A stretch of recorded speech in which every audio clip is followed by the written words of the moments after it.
Profetas y Reyes, capítulo 47, Josué y el ángel. El firme progreso que hacían los edificadores del templo desconcertó y alarmó mucho a las huestes del mal. Satanás determinó realizar otro esfuerzo para debilitar y desalentar al pueblo de Dios, presentándole las imperfecciones de su carácter.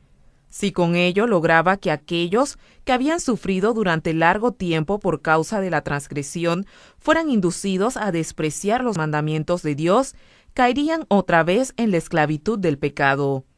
Por haber sido elegido Israel para conservar el conocimiento de Dios en la tierra, había sido siempre el objeto especial de la enemistad de Satanás, y éste se había propuesto causar su destrucción. Mientras los hijos de Israel fueron obedientes, no podía hacerles daño.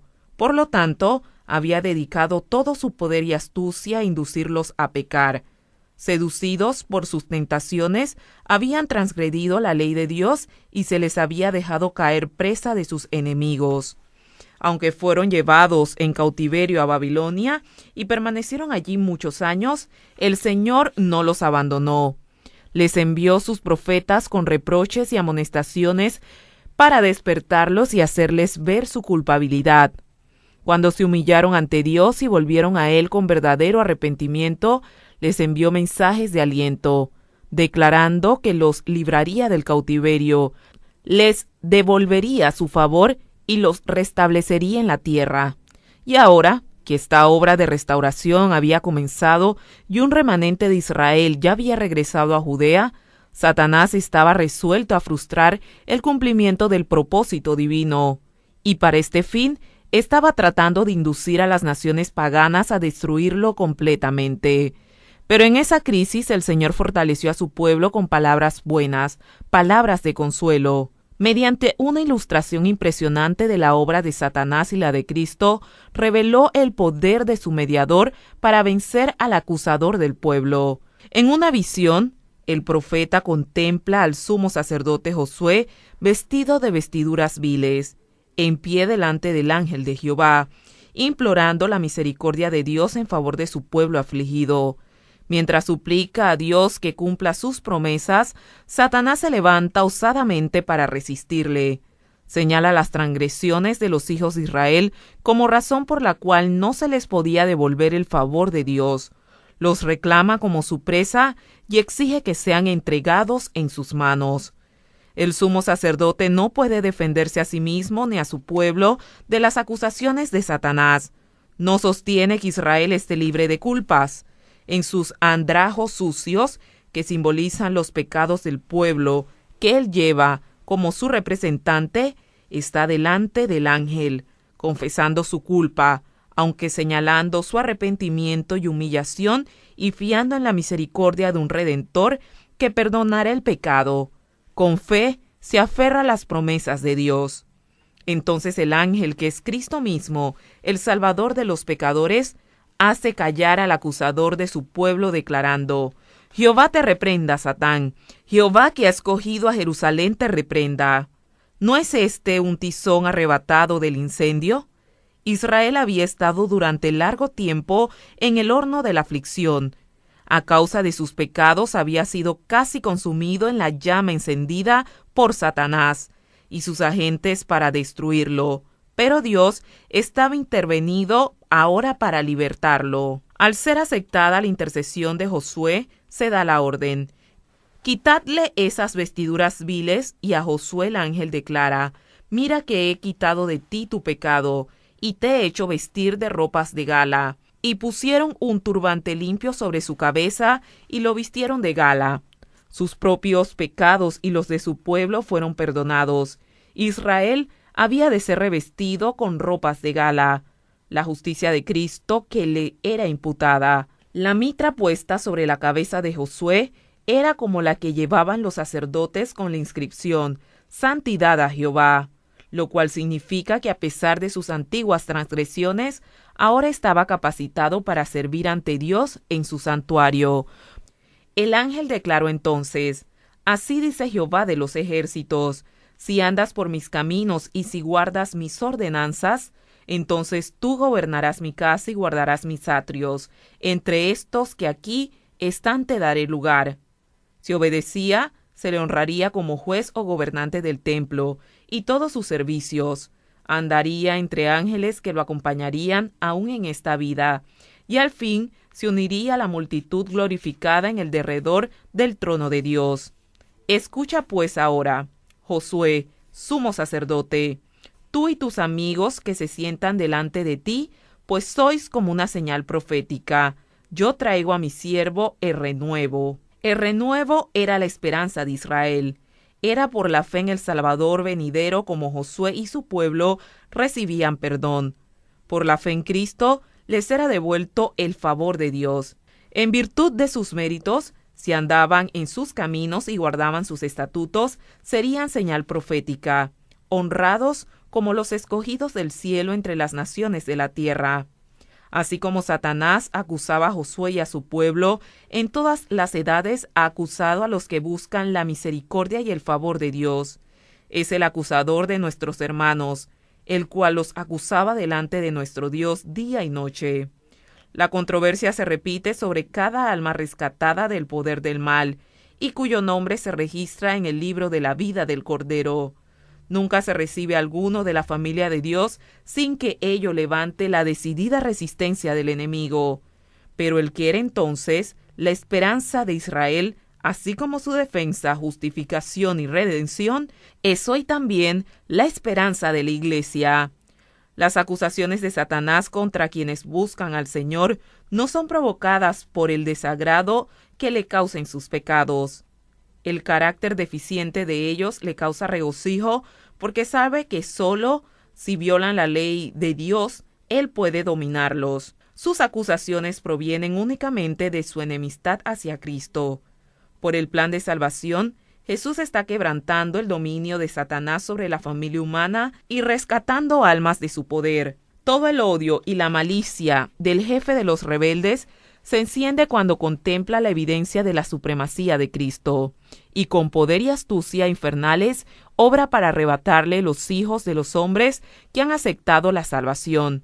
Induce a los hombres al escepticismo, haciéndoles perder la confianza en Dios y separarse de su amor. Los tienta a violar su ley, luego los reclama como cautivos suyos y disputa el derecho de Cristo a quitárselos. Satanás sabe que aquellos que buscan a Dios fervientemente para alcanzar perdón y gracia los obtendrán.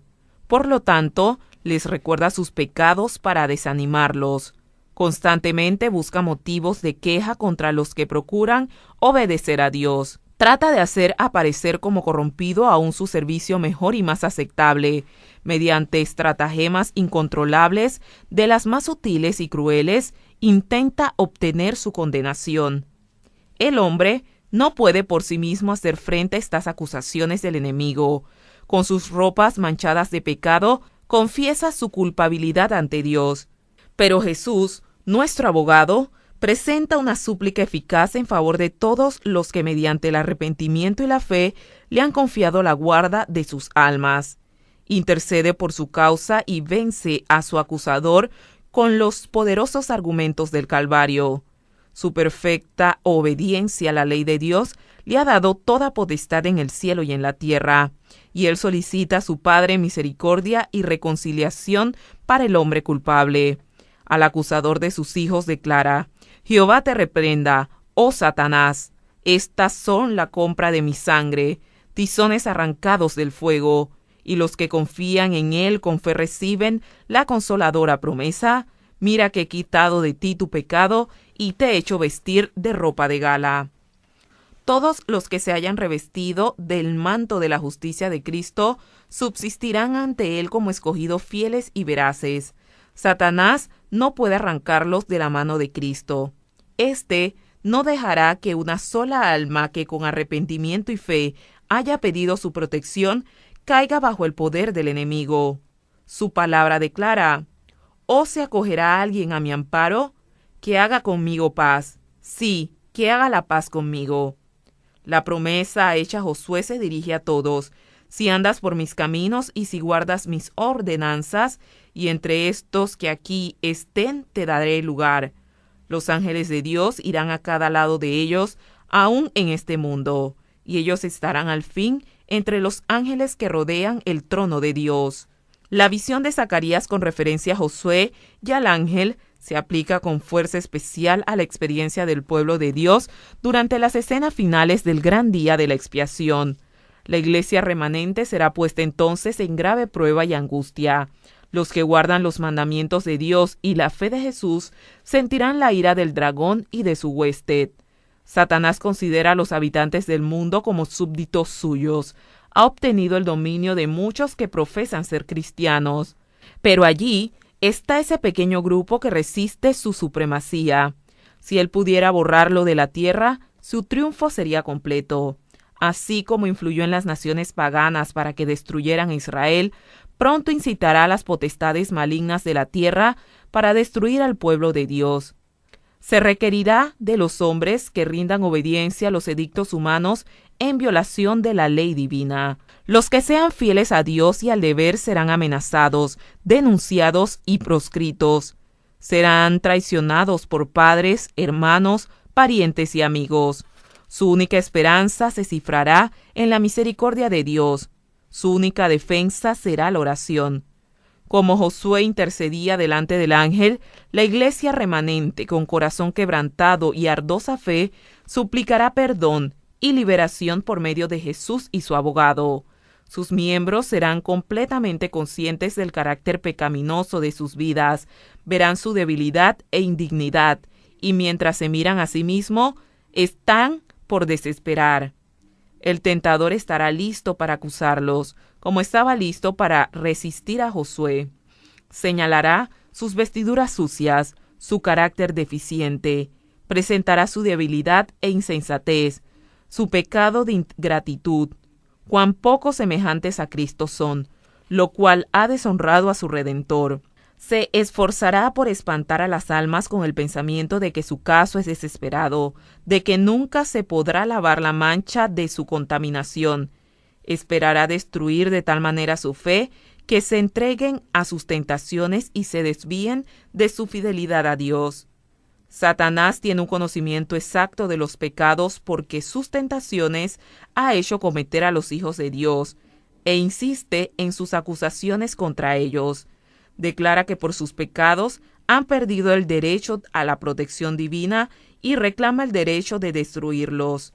Los declara tan merecedores como él mismo de ser excluidos del favor de Dios. Son estos, dice, los que han de tomar mi lugar en el cielo y el lugar de los ángeles que se unieron a mí. Profesan obedecer la ley de Dios, pero ¿han guardado sus preceptos?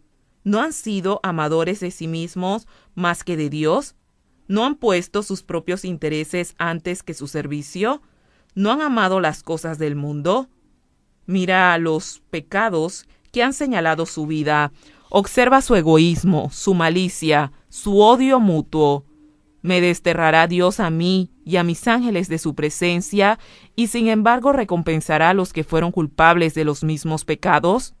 Tú no puedes hacer esto con justicia, oh Señor. La justicia exige que se pronuncie sentencia contra ello. Sin embargo, aunque los seguidores de Cristo han pecado, no se han entregado al dominio de los agentes satánicos. Se han arrepentido de sus pecados, han buscado al Señor con humildad y contrición, y el abogado divino intercede en su favor. El que fue más ultrajado por su ingratitud, el que conoce sus pecados y también su arrepentimiento, declara: Jehová te reprenda, oh Satán. Yo di mi vida por estas almas. Sus nombres están esculpidos en las palmas de mis manos. Pueden tener imperfecciones de carácter, pueden haber fracasado en sus esfuerzos, pero se han arrepentido y los he perdonado y aceptado. Los asaltos de Satanás son vigorosos, sus engaños terribles, pero el ojo del Señor está sobre sus hijos. La aflicción de estos es grande, las llamas parecen estar a punto de consumirlos, pero Jesús los sacará como oro probado en el fuego. Su inclinación a lo terrenal debe ser eliminada para que la imagen de Cristo pueda reflejarse perfectamente.